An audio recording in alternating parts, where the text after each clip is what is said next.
Hello friends, welcome to the EduSat network. Our today's topic of discussion is post-colonialism, and this is part of our ongoing series on literary theory, and we would be summing up say tomorrow with one lecture. So for this discussion we have with us in the studio Dr. Anand Prakash. He has taught English literature in Delhi University for more than 4 decades, and currently he is editing the Journal of Drama Studies and International Journal of Research on World Drama, and also the Hindi journal Yug Paribodh. A poet and theatre person, Anand Prakash has scripted plays in English and Hindi. These have been staged in Delhi's Shri Ram Center and performed in Delhi slums. And with this brief introduction, I'd like to welcome Sir to our EduSat studio and request him to begin our today's lecture. Thank you for coming, Sir. Thanks, Roshi, and welcome viewers to this discussion on post-colonialism. And this is a kind of continuation with the previous lecture, which was on postmodernism. The only difference would be that the previous lecture talked about the modern times in the world as a whole, and post-colonialism is largely to cover those countries which were in the grip of the colony a few decades ago, to be precise, till the Second World War. So post-colonialism is that period which begins with the ending of colonialism. And this particular lecture has in view, let's say, the Indian context, because it is here that we faced a colonial power for a long number of years, and the phase ended in 1947 for us. And why it ended in 1947 can be partly explained by the weakening that happened in the case of the colonial power, England, in the wake of the Second World War. But that was not the only reason. People of India, forgetting about their divisions within the society, became one and united against imperialism, and the struggle went on for 7 or 8 decades, and it with time became intensified, and finally no power could rule us. This became clear to the British colonial power that had remained here firmly entrenched, and with some support from Indians themselves, particularly the people with money and land. The landed people in India, they supported British colonial power before the country became independent. So we had been a colony till 1947, and then our times are specifically post-colonial. They happen after the colonialism. So the first thing is that colonialism is one of the latest trends with us, and secondly that we are still facing a large number of problems which relate to what has been called post-colonialism. So maybe the post in one sense is there, that we have left behind colonialism, and in another case it may have occurred in a new form. So who knows whether actually this is post-colonialism or another phase of colonialism, and this question will remain even at the end of the discussion. So I start by saying that it is very close to us, this particular topic, because we still live in the post-colonial times, and the kind of trends and the kinds of phases of history that we talk about while being post-colonial are there with us, and they started exactly at the time when the country became free, because then certain pressures emerged, certain others increased, and we started becoming also conscious about the working of those pressures in our life. So we are basically, literally, in fact, why basically? Literally we are post-colonial subjects. We are people who bear the brunt of a time which is difficult to define, in which we are active, and which happens at the level of different layers in society. So I'll come to this soon after. So first, the first question is that post-colonialism starts from the end of the Second World War, and that now that we have been left independent, we have to fend for ourselves. Therefore, we will be actively engaging with our destiny, with our pressures, and we'll try to make a country that is after our dreams. So this is the kind of feeling that is there in the post-colonial period and its early phase in particular. I refer to the new phenomena carried some of the earlier features but became radically different. So the new phenomena of the 1950s, let's say, was it the same India that we lived in till the Second World War, or was it a different India? Largely, I say it was a different India. It became a different India, but in some respects, it still remained the old India. There were many things, which we would have liked to discard, but they could not be discarded. And the country had, of course, a history, but then this history could be defined in so many different ways. One history was that which our rulers within the country till the Britishers came, they had foisted on us. And there is another history that the colonial power foisted on us. And there is a third history that we ourselves would be aware of and we would make. So in all cases, we lived with certain difficulties even when the post-colonial era started. For instance, there was casteism, there were sections in society which didn't agree with one another, and there were the large mass of people with aspirations that perhaps could not be fulfilled by those who were at the center of governance at that time.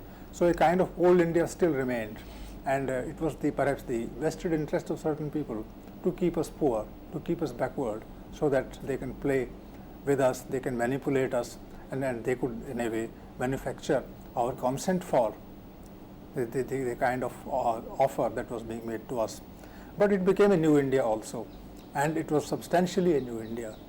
Those are lucky who were born in the post-colonial times. These people never understood they never faced the presence of a Britisher moving around with the air of a ruler. These people are lucky because when they get up in the morning, then they don't have any fear of anybody obstructing their path on the way, because the country is free. This wasn't the case till 1947. Secondly, the policies that the government adopted were not dictated to by any other power but our own democracy, our own democratic formation.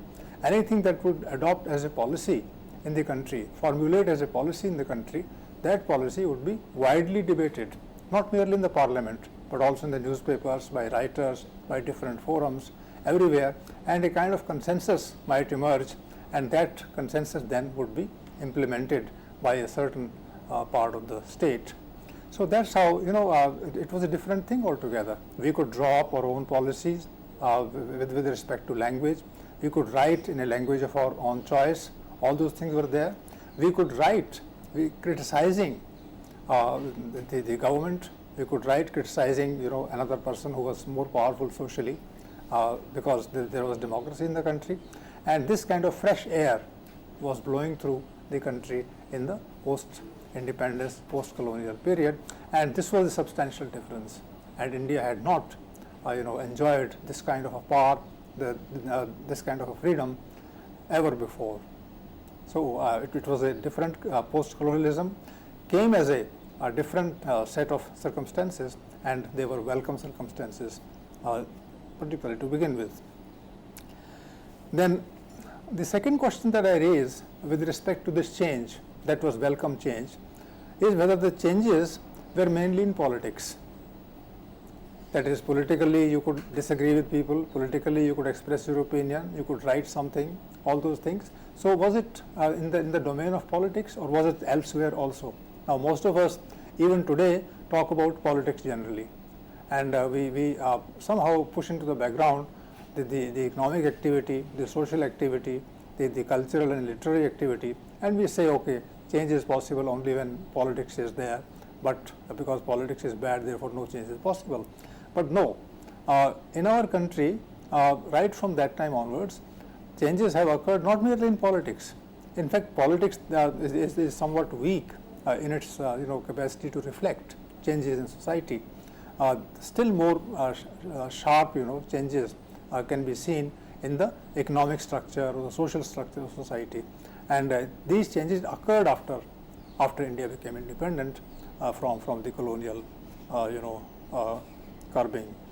So they were, for instance, the changes occurred at the level of economics. New economic policies would be framed by the government.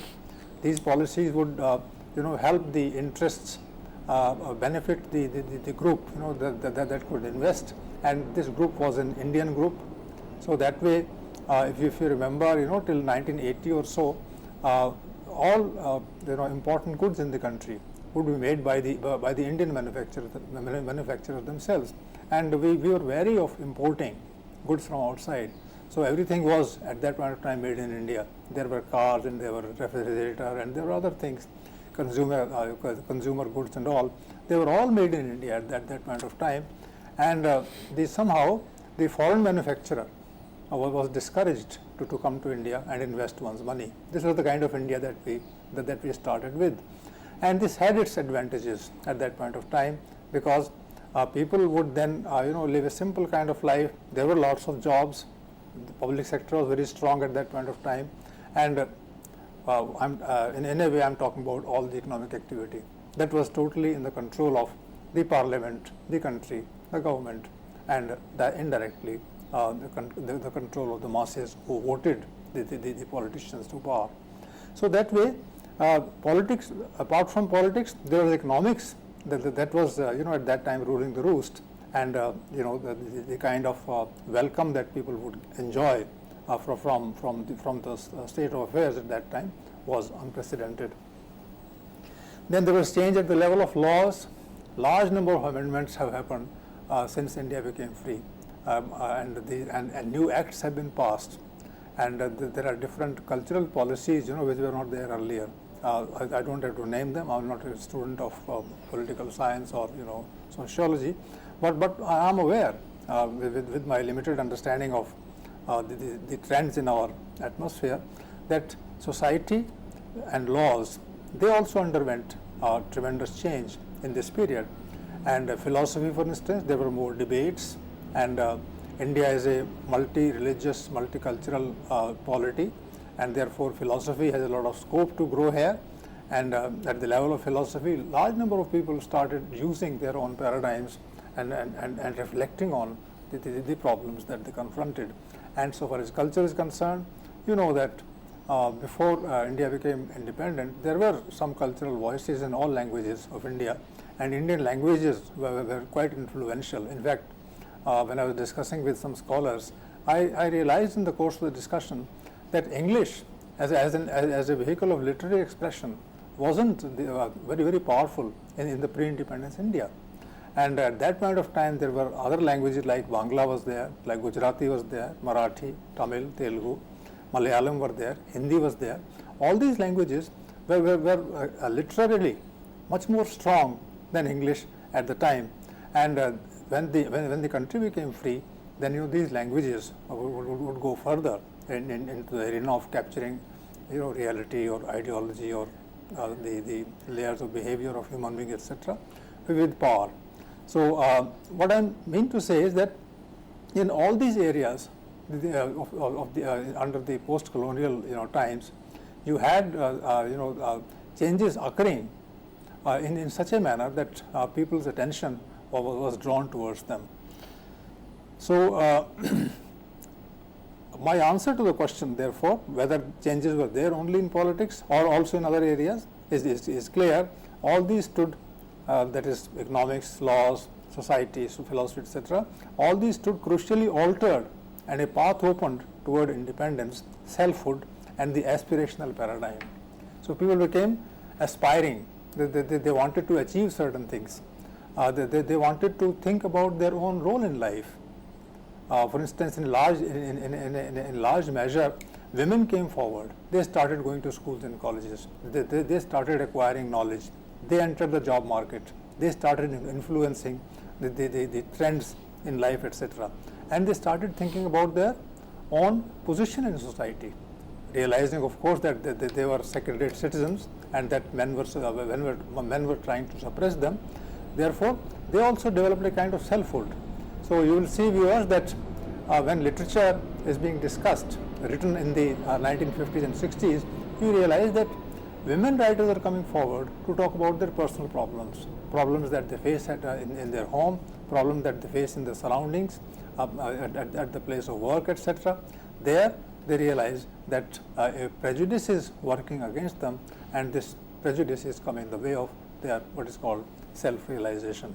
So these things are there, and this path opened only in the post-colonial era. So I am telling you the good points, the positive points of post-colonial period, that it was different from, largely different from what happened before the post-colonial era began. So before we go further, I'd like to interrupt you at this point and ask you a question.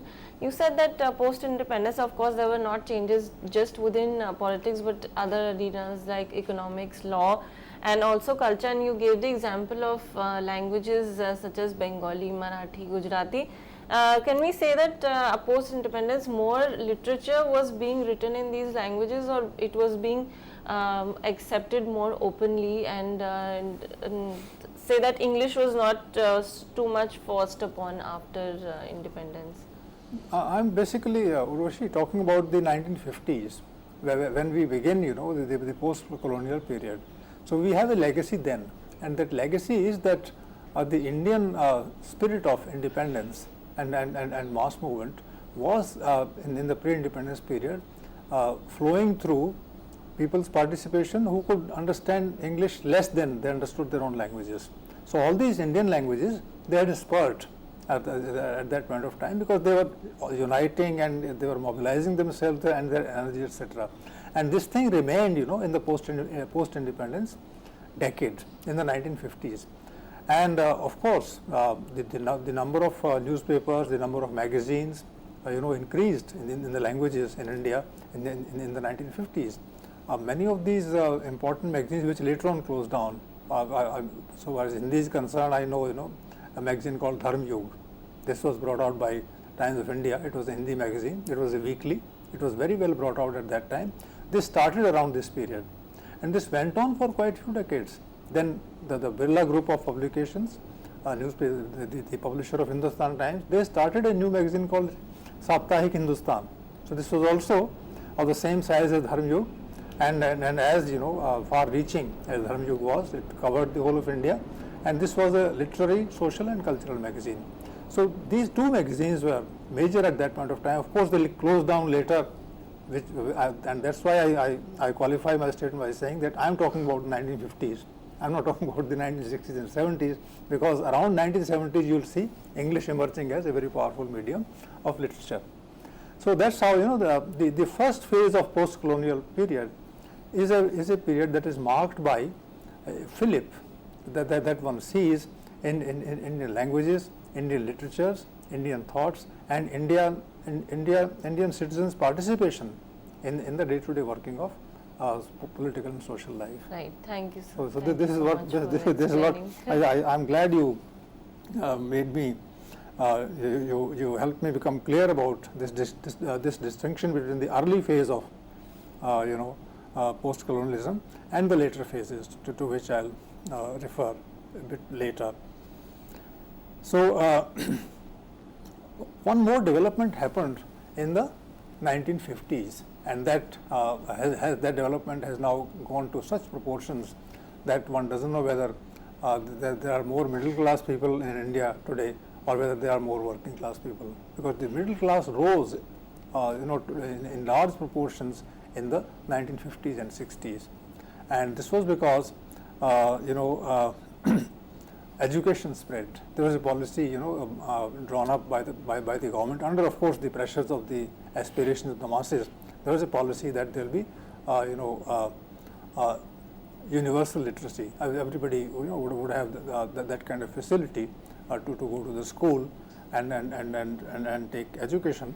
So the spread of education would mean that schools would be opened on a vast scale in not just small towns but also villages. And India is a country of villages, and if you start opening schools in all the colleges, then you are creating jobs in all the colleges and all the schools and colleges. And the creation of jobs will in fact induce the people to come to education in a big way, and first become matriculates and graduates and postgraduates, and then after that they'll join the job of teaching. So there will be a large number of teachers. There might be lakhs of teachers in India at that small primary school and secondary school and higher secondary school and colleges and and universities.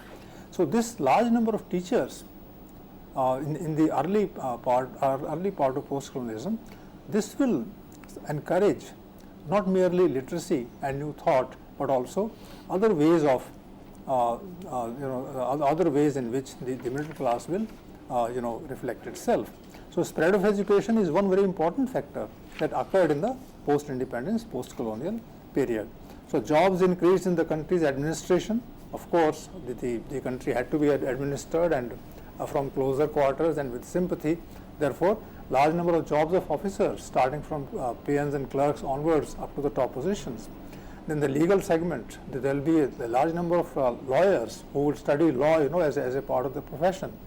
There will be school and college teachers and university teachers. There will be people working in the newspapers, and the number of newspapers will increase tenfold, 20-fold, maybe 100-fold, who knows. And the newspapers earlier existed in the colonies either in English or in French, depending on which particular power was ruling in those countries. But then they were joined majorly by the native or the local languages. So this particular trend of entering administration, entering education, entering literature, etc., this created a chunk of the middle class that will later maybe affect and influence the value system and social thinking of people at large. And this happened in the post-colonial period, and this had its positive contribution to make, and this might also have played in the hands of those who actually wielded power in the country, because there are different ways in which the good developments can be manipulated by those in power for their own purposes, for their own maybe democratic, you can call them democratic, way in which they can assert themselves. But then the final fruit of those activities becomes clear with the passage of time. So what I am saying in general is that democratic aspirations were on the rise in the initial phase of the post-colonial trend. Literary expression received tremendous boost. You know that a large number of experiments were done in literary expression. Earlier it was basically the writing of Deshbhakti, of patriotism. You have the poems in Hindi, for instance, like "Khoob Ladi Mardani Wo To Jhansi Wali Rani Thi." So Jhansi ki Rani becomes a big protagonist in history. But then in the 1950s and 60s, you had also other voices which which chastised some of the patriotic sentiment by saying there's nothing in this, and after all it was democracy and people had a right, and people started attacking literature also, which was a good thing, that people should accept literature as a good activity if they like it. If they don't like it, then they can criticize it also. So you had in fact in the 1950s and 60s certain movements in literature which were called anti-poetry movement, anti-short story movement, anti-novel movement, and these movements were in any way giving a tremendous boost to the literary expression then. So it is because of these things, that post-colonialism in India assumed a specific character, and this should not be overlooked. In fact, this is what gives us a kind of scope to examine further as to what post-colonialism is and how it can be tackled today in the latter phase that we live in. Now, after this kind of background knowledge and perspective, I'll then move on to certain areas where in which post-colonialism has entrenched itself and come to define its features more clearly. So I move on from here to the phenomena of diversity. This was taken up in a big way. Now all of us know that people talk of unity generally. Now in the anti-colonial phase till the 1947 year, we were talking of unity. Let's all be together. let the country become one. But in the post-colonial phase, we realized that the unity was in fact giving a chance only to the powerful to impose their discipline on us. And therefore, we should not talk of unity as much as we talk of diversity.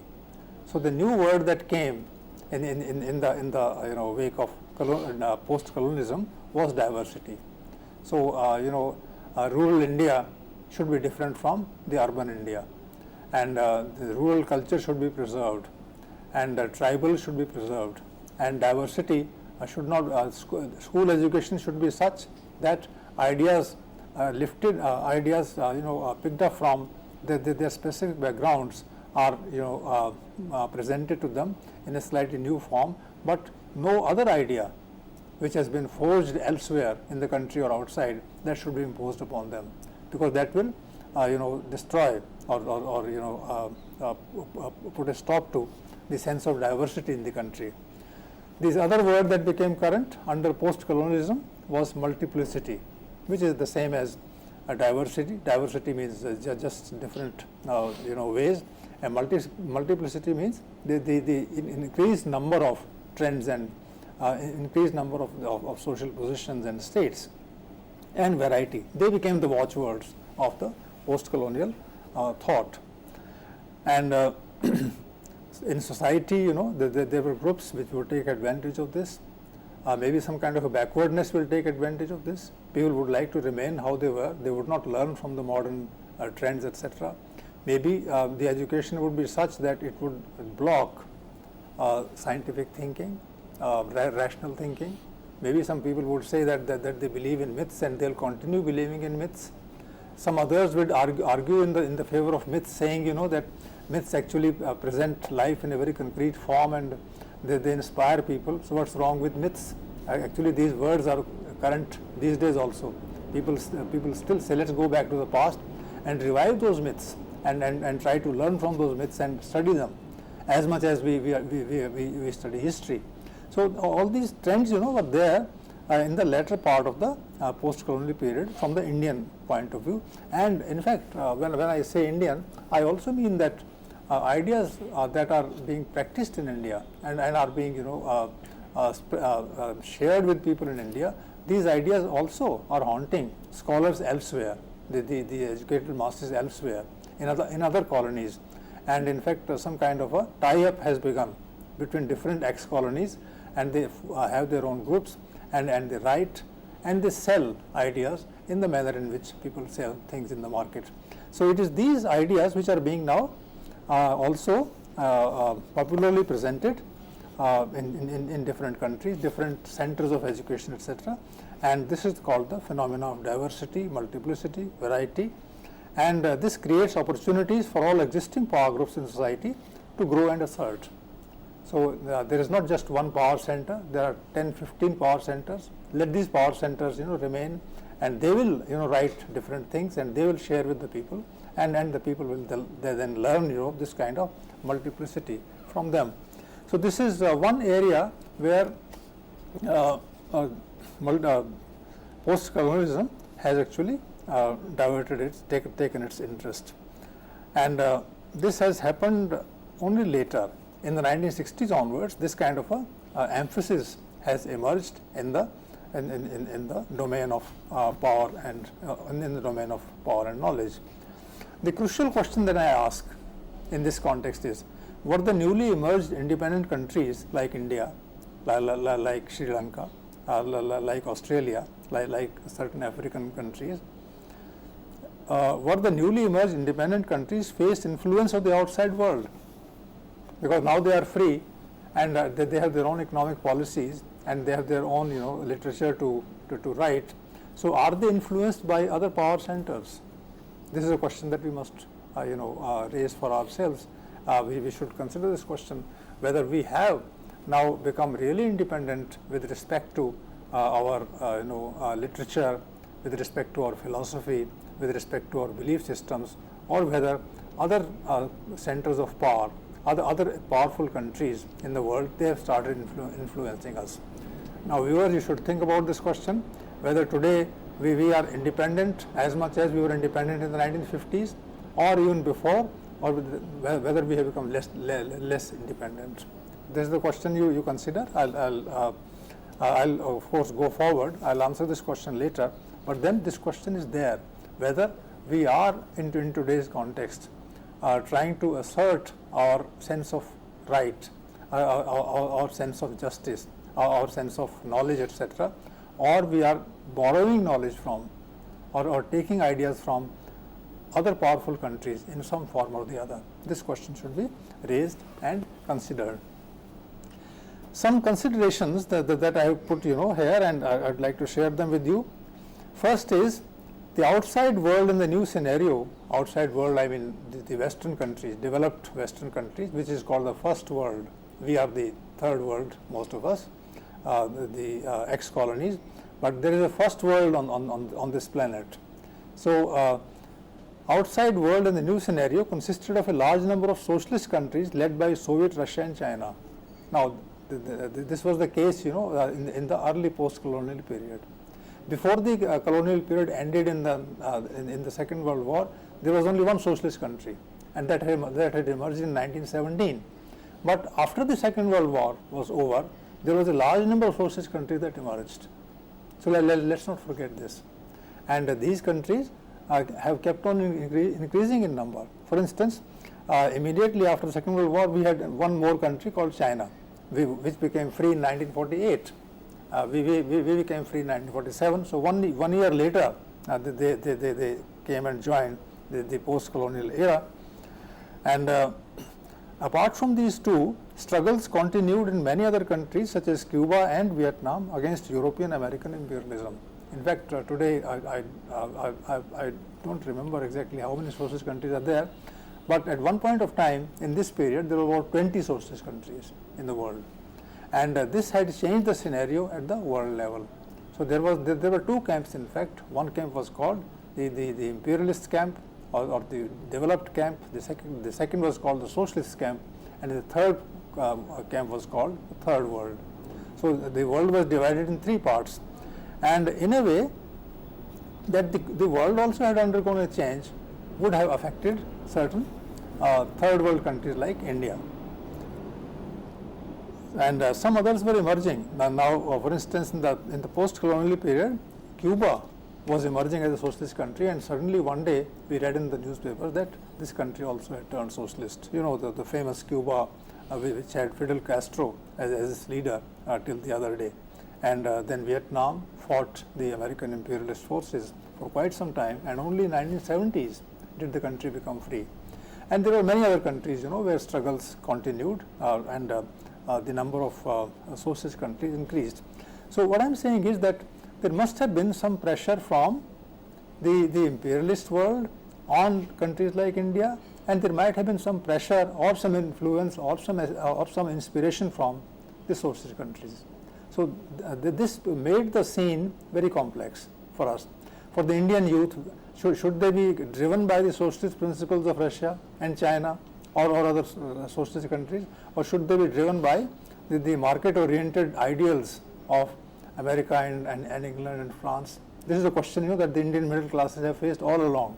In fact, there are a large number of Indian scholars who are in a queue to go to all these developed countries like America and England, and they are seeing their futures there, which means that at the aspiration level, at the level of ideas, we have become a kind of points of influence, a point of people to be influenced by the value system of the imperialist forces at the world level, and we are not enough critical of the values that the market gives us. Market gives us values of only everything for being sold and bought, but then there are things in life which do not fall under this category, and which values have to be cherished as humanist values, not merely as market values. So this kind of a struggle, and because I'm basically a person of literature, therefore I am emphasizing this point that in literature this kind of an influence may not be exactly beneficial, because in literature people talk of humanism, people talk of equality, people talk of respect for the other person, people talk of tolerance, peace, etc., and these values don't stand anywhere in front of the market, which says no, only the survival of the fittest will remain. If you are not fit, you have no right to survive. Literature and even socialism would not say this, that only the fittest have to survive. All people who have come into being, all people who live have an equal right to the resources of the world, and that is what literature is to tell the reader. So the second point I make is Western imperialism having its eyes on the third world resources. They want our markets to be open to their goods, so they are all the time thinking of selling their goods here.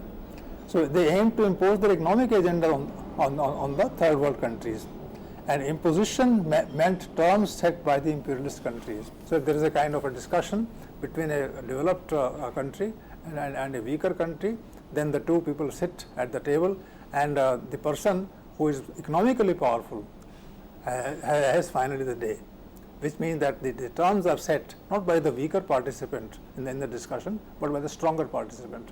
And if this happens, then a new kind of pressure is being built upon in the era of post-colonialism. So in a way, colonialism has ended, but a new form of colonialism has begun, where the powerful and the weak sit at the table, and the powerful person gets the terms accepted from the weaker participant. So this is the kind of scene that we have in front of us, and we have to cope with it. Those who know some bit of history in the 1950s and 60s should realize that India was helped economically by Soviet Russia, in the sense that all the economic planning that we did, first 5-year plan, second 5-year plan, third 5-year plan, and resources came from Russia. In fact, some of the big steel industries they were given by Russia to India, and it is because of these that infrastructure we talk about, that infrastructure in India was built up. So there were two camps, the capitalist camp and the socialist camp, and the help came from not merely in terms of production, but also in terms of technology. It came not from America and England, it came from Russia at that point of time, Soviet Russia. And then later on, the country became rich, and when the country becomes rich, then of course there is a middle class coming up, there are all facilities coming up, and then they start thinking on their own. And it might happen, that the middle class starts thinking as a middle class, not as a class, which has to produce ideas to help the poor and the needy. So maybe it is that kind of a dissension that is happening in the country, because of which one crisis is following the other crisis, and finally we are surrounded by crises of all kinds in the country. This also is post-colonialism.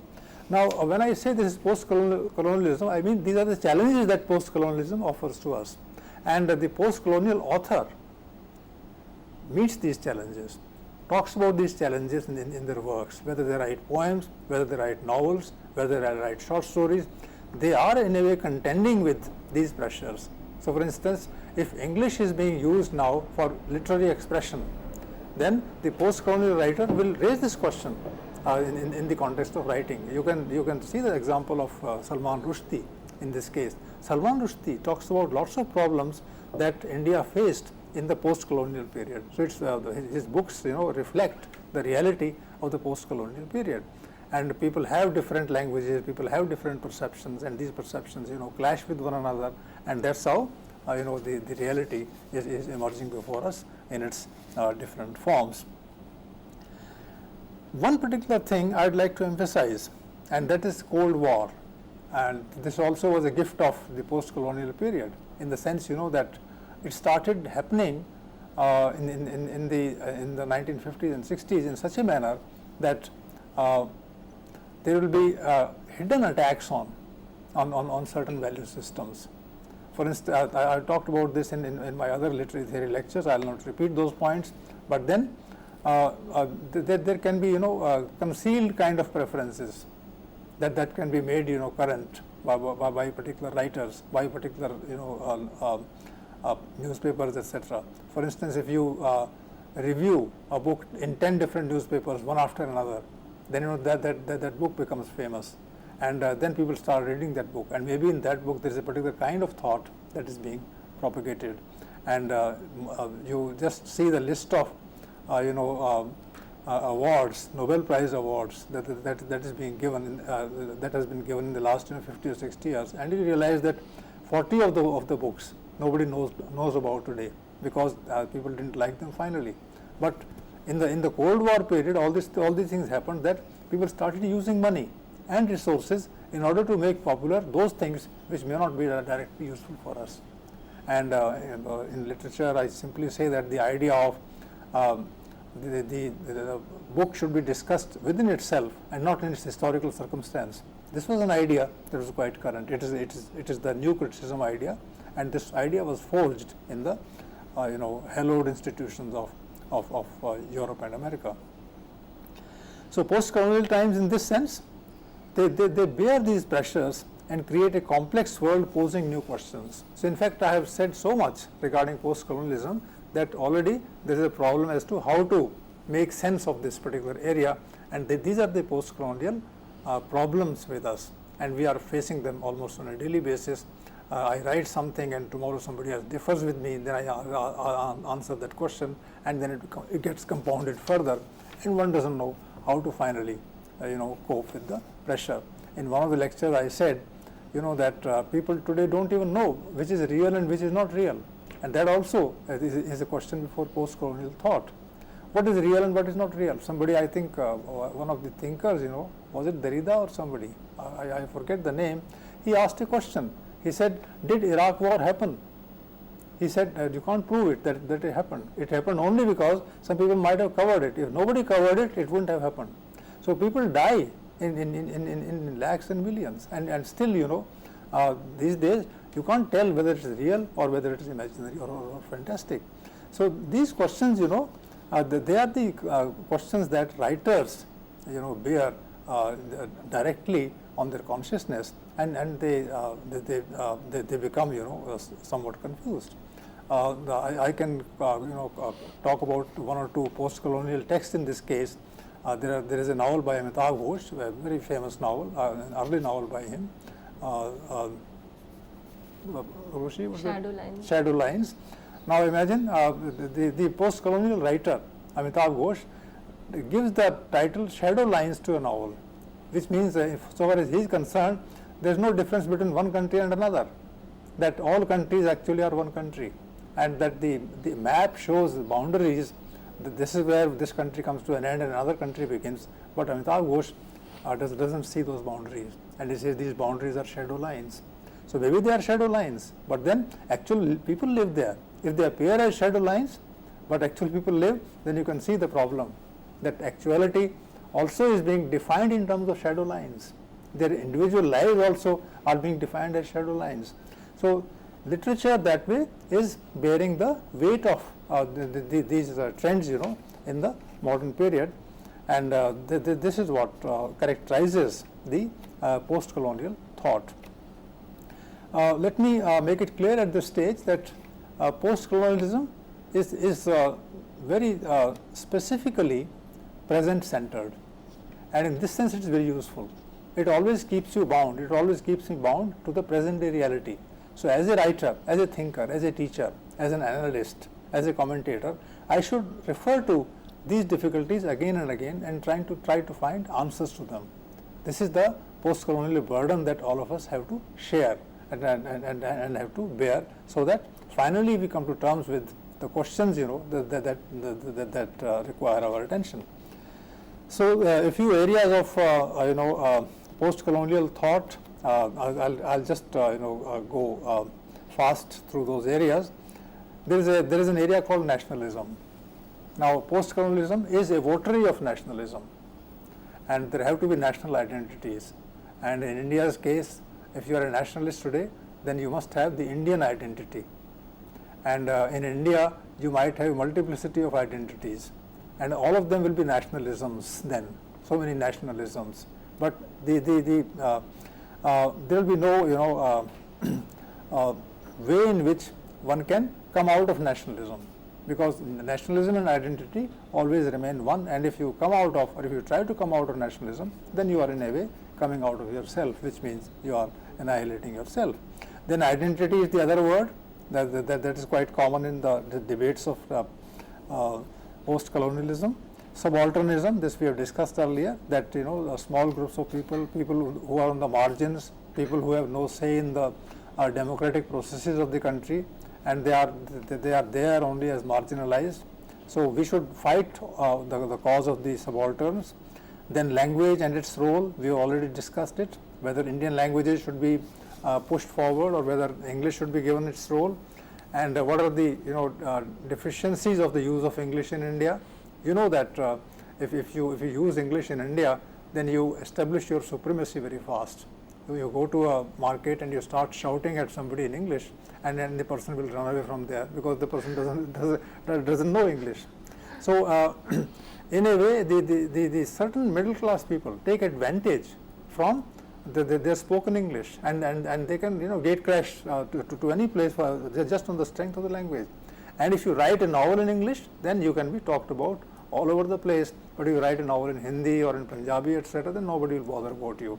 So this politics that is of language, this is also a post-colonial feature.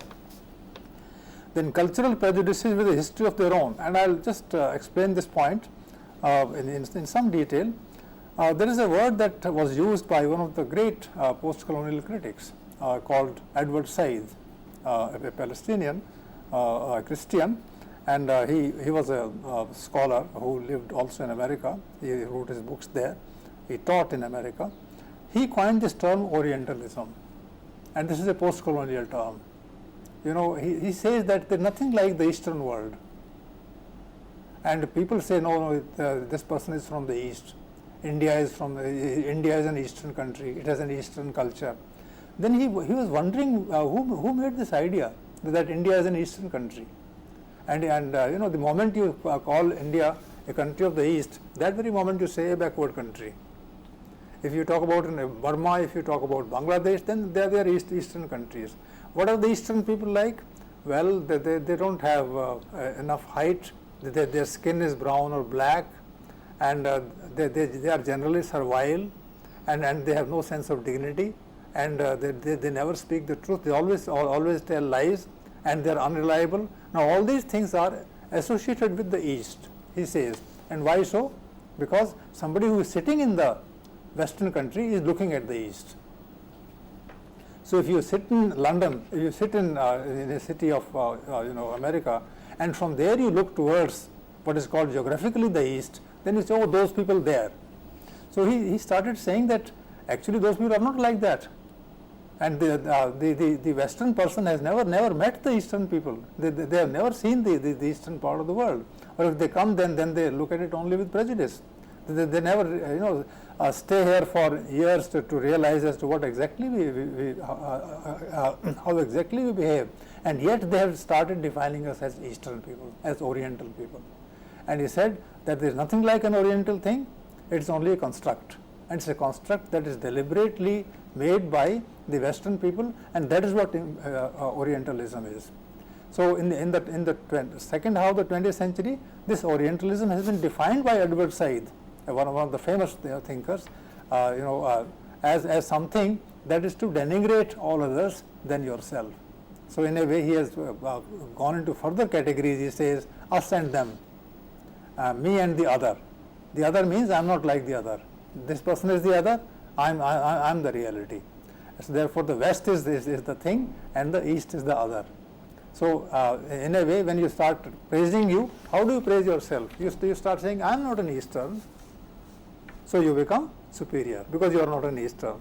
So this is called Orientalism, and this Orientalism goes back to certain centuries, but this becomes quite clear in the era of colonialism and post-colonialism, and this should be understood this way, that you in fact debunk entire generations of people, entire communities of people, because they have a certain color, or they are born in a certain country, or they speak a certain language, and therefore anything that is non-English is also inferior, and this gets connected with the politics of language.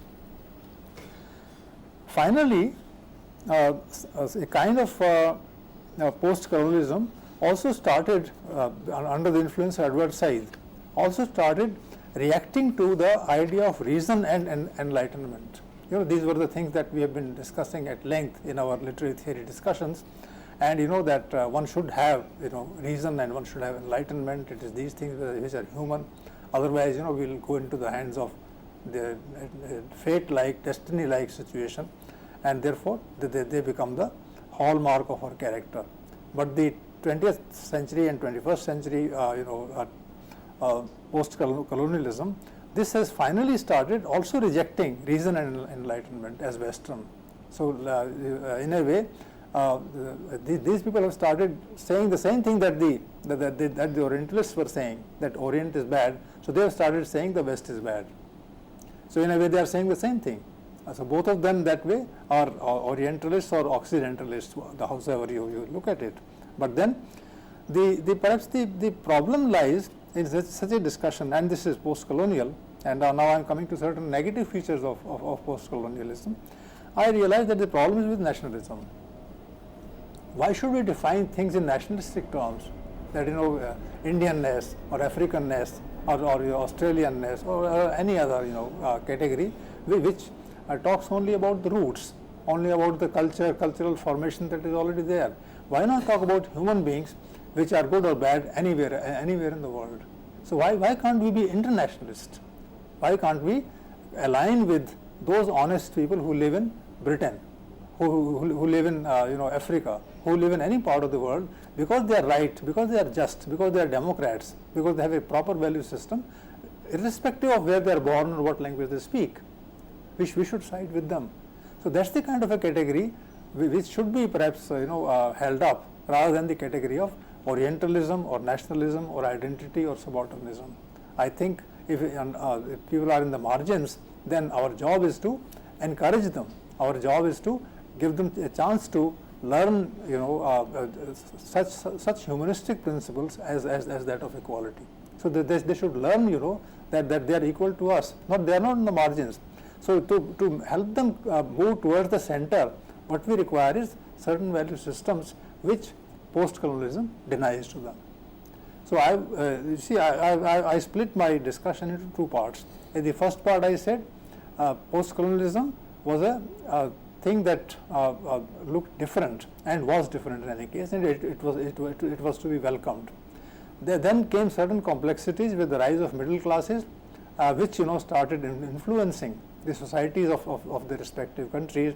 And the third thing is that all of us entered into a kind of crisis, where one crisis actually led to another, and post-colonialism became a thing that was difficult to hold together.